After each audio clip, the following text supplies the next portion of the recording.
made 17 A's and a B. And you know how I know, and I can prove it? Yeah, B for that B. Because a mother's way, she kept all of her report cards.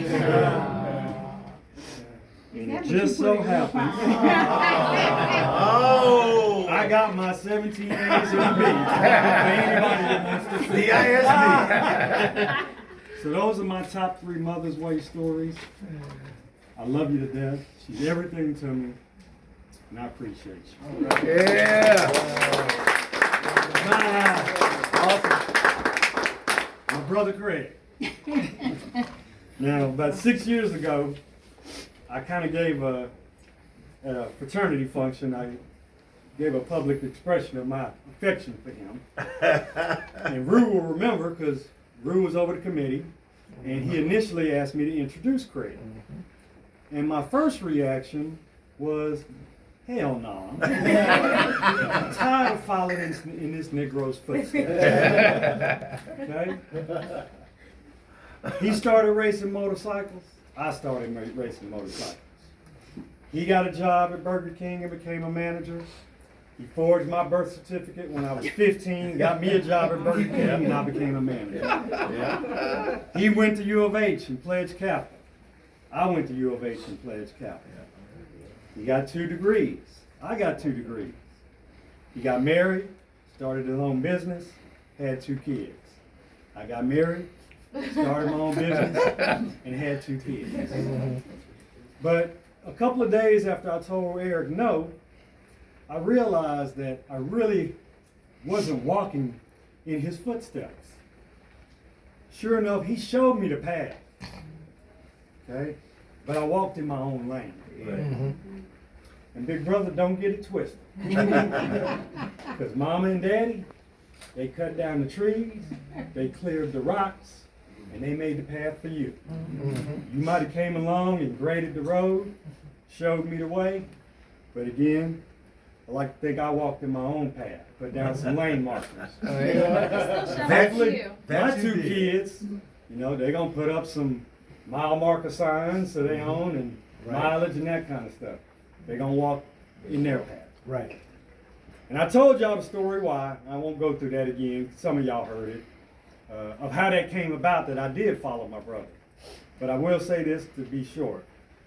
He's an exceptional big brother. He's a phenomenal uncle. And I appreciate all the support. Awesome. Excellent.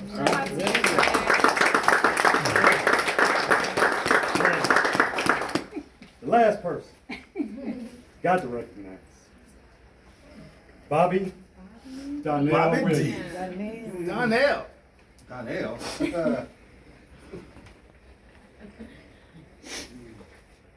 That's my nigga.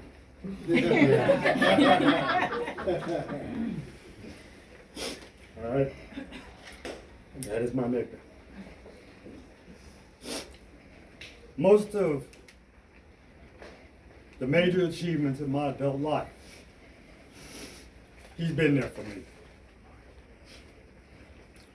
Graduated from law school, he was there. Got married, Jamaica, he was there. My firstborn daughter was born, he's at the hospital with a box of cigars. He was there. Mason is born, he's at the hospital with a box of cigars. He's there. I get married, he's there. I get divorced, he's there. Amen.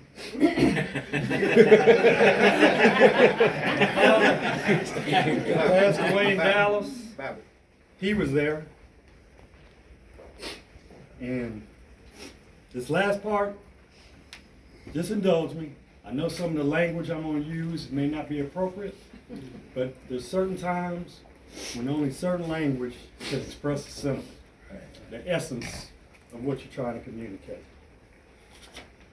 I had to write this part down so I wouldn't forget. So I get diagnosed with motherfucking cancer. And that motherfucker was there. My first appointment with the motherfucking oncologist. That motherfucker was there. Need a ride to fucking chemotherapy? Yep. He's there. Gotta get picked up from motherfucking chemotherapy. He's there. Need someone to go to the grocery store, get me groceries. He's there. In fact, one time, I know it made him awkward. He actually drove me and took me. And I know he was thinking as he was pushing the basket, everybody looking at us. I know he was thinking that. But he was there. Glad you recognize that. Took one for the team. Yeah, bro. Hey, we ain't like that. Why you So- keep looking? Bobby D is my motherfucking brother in every motherfucking sense of the word. Because he's my motherfucking brother, not by blood, but by choice. My motherfucking nigga, my motherfucking best friend, you better motherfucking believe it. Bobby D.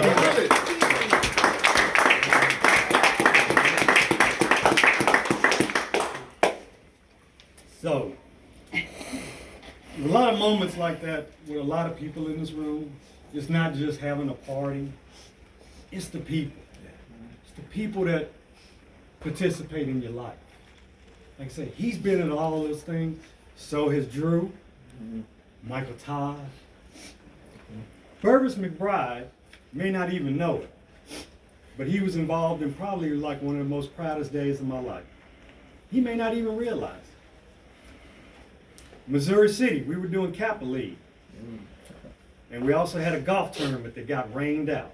So our Kappa League program was 8 weeks during the summer, where we worked with kids, 80 kids. We did tutorial sessions, basketball, played practice, and games all day Saturday. And so this went on for 8 weeks. But our scholarship golf tournament got rained out. And they wanted to reschedule it on a Saturday during one of the Kappa League weeks, which I was hell bent against. Because I'm like, no, we committed to these kids. We gotta have consistency. So we had Friday meeting, we discussing it, and I'm basically telling them, Anthony's my tutorial coordinator, Bobby was the basketball coordinator, and I just told them point blank, if it's just us three, we gonna do Kappa League this week. But the brothers went with me, we divided it up. I had a skeleton crew to do Kappa League, but the meeting ended. And I remember a brother came over to Burvis, who was a few feet away. And he was still expressing concerns about, man, should we be splitting up the chapter for these functions? And I heard Burvis, I mean, he didn't know I could hear him, but I was close enough. And he said, if Scott say it's gonna get done, it's gonna get done. And I walked away with this tingling sensation that I've only had 3 or 4 times in my life. Brotherhood. It was brotherhood.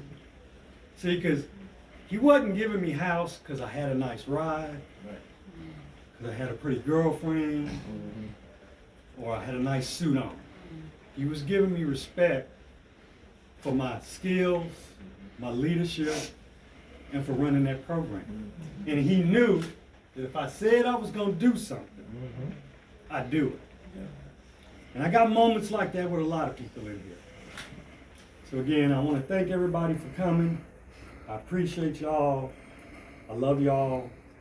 And come get some cake. Cheers!